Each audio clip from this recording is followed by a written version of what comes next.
पूर्ण संत की पहचान इस बात में निहित है कि तत्कालीन धर्मगुरु उनके विरोध में खड़े होकर राजा और प्रजा को गुमराह करके उन पर अत्याचार करते हैं। दूसरी पहचान, पूर्ण संत सभी धर्म ग्रंथों का पूर्ण ज्ञाता होता है।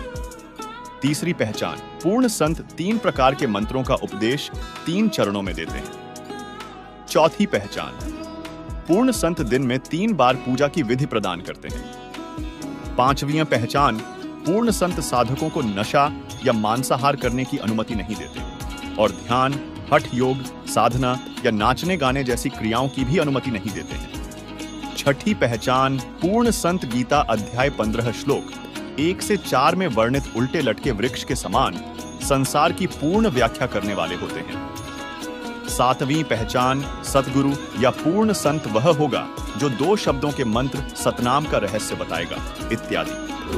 दर्शकों, वर्तमान में पूरे विश्व में एकमात्र पूर्ण संत सतगुरु रामपाल जी महाराज ही हैं जो सभी सदग्रंथों के पूर्ण ज्ञाता और वास्तविक भक्ति मंत्रों को जानने वाले हैं। परमेश्वर सतलोक से चलकर आते हैं, सनातन परमधाम से चलकर आते हैं, जहां जाने के बाद प्राणी को फिर कष्ट नहीं होता। इसी का समर्थन गीता ज्ञानदाता 18वें अध्याय के 62वें श्लोक में कहता, अर्जुन तो सर्वभाव से उस परमेश्वर की शरण में जा, उसकी कृपा से तू परम शांति को और सनातन परम धाम को प्राप्त होगा। परम शांति को ओए होए और सनातन परम धाम को प्राप्त होगा। 5 और 7 श्लोक में अपने विषय में कहता, अर्जुन मेरी भक्ति कर तो मुझे ही प्राप्त होगा, लेकिन युद्ध तो करना ही पड़ेगा। युद्ध भी कर, मेरा स्मरण भी कर। गीता जी अध्याय नंबर 8 के श्लोक नंबर 1 में अर्जुन ने पूछा कि हे भगवान, आपने गीता अध्याय नंबर 7 के श्लोक 29 में कहा है कि उस तत्परम से परिचित और पूरे अध्यात्म ज्ञान से परिचित, सभी कर्मों से परिचित प्राणी केवल जरा और मरण से छूटने का ही प्रयत्न करता है, इस संसार की किसी भी वस्तु की इच्छा नहीं रखता। अब अर्जुन पूछता है 8वें अध्याय के प्रथम श्लोक में, किम तत्ब्रह्म, वो तत्ब्रह्म क्या है। 8वें अध्याय के 3 श्लोक में गीता ज्ञानदाता कहता है वो परम अक्षर ब्रह्म है। गीता जी अध्याय नंबर 15 के श्लोक नंबर 1 से 4 और 16-17 में ये बहुत विस्तार से जानकारी दी गई है। तत्वदर्शी संत की पहचान भी बताई गई है कि उल्टे लटके हुए संसार रूपी वृक्ष के सभी विभाग जो बता देगा। जैसे अक्षर पुरुष एक पेड़ है, निरंजन वा की डार, निरंजन कहते हैं सर्व पुरुष को। दूसरे शब्दों में हम कहें कि अक्षर पुरुष एक पेड़ है, सर्व पुरुष वा की डार और तीनों देवा शाखा हैं ये पात रूप संसार। पेड़ हम कहते हैं जो जमीन से बाहर दिखाई देता है, पृथ्वी से बाहर दिखाई देता है, उसको पेड़ बोलते हैं, वृक्ष बोलते हैं। और जमीन में जो गुप्त है, प्रोक्ष है, वो जड़ है, वो मूल है, वो परम अक्षर ब्रह्म है जो प्रोक्ष है।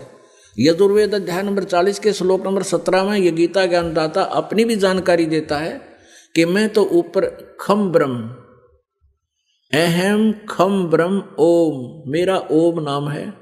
और खम माने ऊपर स्वर्ग में, यानी अंतरिक्ष में, स्वर्ग में, महास्वर्ग में, यानी ब्रह्मलोक में मैं रहता हूं। और वो परमात्मा, पूर्ण परमात्मा तो गुप्त है, प्रोक्ष है। तो यहां गीता जी अध्याय नंबर 15 के श्लोक नंबर 1 में लिखा कि ऊपर को जड़ वाला, नीचे को तीनों गुण रूपी शाखा वाला, ये उल्टा लटका हुआ संसार रूपी वृक्ष है। और जो संत इसके सभी विभाग बता देगा, पत्तों सहित, जड़ से लेकर पत्तों तक, भी तना कौन भगवान है फॉर एग्जाम्पल है, और जड़ कौन भगवान है इस संसार रूपी वृक्ष की। जड़ मीन जिससे सभी क्रियाएं हों, जिससे सबकी उत्पत्ति हुई हो, जो सबका जनक है और सबका धारण पोषण करने वाला, सबका पिता है, वो जड़ रूपी परमात्मा है, वो परम अक्षर ब्रह्म है। और तना जो है ये अक्षर ब्रह्म है, और उससे निकली हुई मोटी डार समझो ये सर्व ब्रह्म है। और उस सर्व ब्रह्म का यानी उस डार का 3 शाखाएं हैं, ये रजगुण ब्रह्मा, सतगुण विष्णु, तमगुण शिव जी रूपी शाखाएं, और हम पात रूप संसार। तो परमात्मा ने आकर बताई थी सच्चिदानंद घन ब्रह्म की वाणी में, उस तत्व ज्ञान में बताया कि अक्षर पुरुष एक पेड़ है, निरंजन वा की डार, और तीनों देवा शाखा है, ये पात रूप संसार। गीता ज्ञान दाता कहता है कि जब तुझे तत्वदर्शी संत प्राप्त हो जा, उसके पश्चात 15वें अध्याय के 4थे श्लोक में कहा कि उसके पश्चात परमेश्वर के उस परम पद की खोज करनी चाहिए, जहां जाने के बाद साधक फिर कभी लौटकर संसार में नहीं आते, अर्थात वो पूर्ण मोक्ष प्राप्त कर जाते हैं, उनके सब संकट मिट जाते हैं। और फिर कहता है कि जिस परमेश्वर ने अपने से अन्य परमेश्वर के बारे में कह रहा है कि जिस परमेश्वर से संसार रूपी वृक्ष की प्रवृत्ति विस्तार को प्राप्त हुई है, अर्थात जिसने सभी ब्रह्मांडों की रचना, सभी आत्माओं की रचना की है, और उसी की भक्ति कर, नथिंग एल्स। गीता ज्ञानदाता कहता है कि उसी की भक्ति कर, मैं भी उसी की शरण में हूं और सबकी पूजाएं त्याग दे तू। 15वें अध्याय के 16 और 17 में 3 प्रभु, सर्वपुरुष, अक्षर पुरुष और परम अक्षर पुरुष, सर्वब्रह्म, अक्षर ब्रह्म, परम अक्षर ब्रह्म, इन तीनों की जानकारी विस्तार से है। पुण्यात्मा, गीता ज्ञानदाता कहता है मेरी भक्ति कर, मुझे प्राप्त होगा, लेकिन शांति कति नहीं, युद्ध भी करना होगा, युद्ध भी कर, मेरा स्मरण भी कर। और यदि गीता जी अध्याय नंबर 18 के श्लोक नंबर 62 में कहा कि तुम परम शांति चाहिए, सनातन परम धाम चाहिए, तो उस परमेश्वर की शरण में जा। किसकी में? परम अक्षर ब्रह्म की शरण में जा। अपनी साधना बताता 8वें अध्याय के 13वें श्लोक में गीता जी में कि ओम इति एकाक्षरम ब्रह्म व्यवहारन माम अनुस्मरण ये प्रयाति तदंदेहम स याति परमाम गतिम। माम ब्रह्म, मुझ ब्रह्म का केवल एक ओम मंत्र है, नथिंग एल्स। और इसका सुमरण कर अंतिम श्वास तक। इससे ओम नाम से मिलने वाली परम गति यानी ब्रह्मलोक प्राप्ति होगी। लेकिन ब्रह्मलोक में गए हुए प्राणी भी फिर जन्म मृत्यु में आते हैं, पूर्ण मोक्ष नहीं। गीता जी अध्याय नंबर 8 के श्लोक नंबर 16। यहां अनुवादकर्ताओं ने थोड़ी सी गड़बड़ी कर रखी है।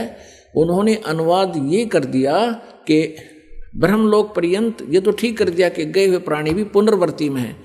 अनुवाद उन्होंने वहां कर गलत कर रखा है कि मुझे प्राप्त प्राणी का फिर पुनर्जन्म नहीं होता। नहीं, उसका अर्थ ये बनता है कि जो ये नहीं जानते कि ब्रह्मलोक पर्यंत भी सभी पुनरावर्ती में है, वो मुझे प्राप्त भी पुनर्जन्म को प्राप्त होते हैं।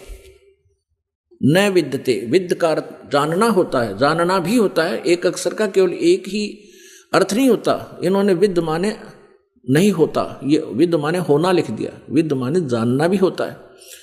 तो ये नहीं जानते जो कि मेरे प्राप्त प्राणी भी का पुनर्जन्म होता है, तो वो ब्रह्मलोक तक जाते हैं, वहां जाकर भी फिर वापस पुनरावृत्ति में ही रहते हैं।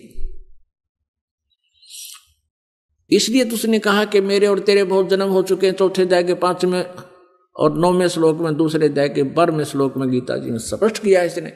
और 10वें अध्याय के 2 श्लोक में कि मेरी उत्पत्ति को, मेरा जन्म तो होता है, लेकिन मेरे जन्म को ये ऋषि, महर्षि, ब्रह्मा, विष्णु, महेश, ये ऋषि नहीं जानते, क्योंकि ये मुझसे उत्पन्न हुए। अब पिता के जन्म को संतान नहीं बता सकती, पिता के जन्म को दादाजी बता सकते हैं। तो उस दादाजी ने, यानी हम सबके मालिक ने, कबीर देव ने, परम अक्षर ब्रह्म ने स्वयं यहाँ आकर के ये सर्व ब्रह्मांडों की रचना कैसे हुई और वो सब ज्ञान सृष्टि रचना में हमें बताया। लेकिन हमने लोकवेद बहुत सुन रखा था, परमात्मा के इस यथार्थ ज्ञान को हम स्वीकार करने में असमर्थ रहे। अब परमात्मा ने हमें समर्थ कर दिया, हमें शिक्षित कर दिया। हम काल के द्वारा भ्रमित उन ऋषि गुरुओं पर आधारित नहीं रहे, हम स्वयं अपने सदग्रंथों को पढ़ और पढ़ा रहे हैं और भगवान को पहचान रहे हैं। परमात्मा का पहचानना कठिन है, परमात्मा का पाना मोक्ष कराना।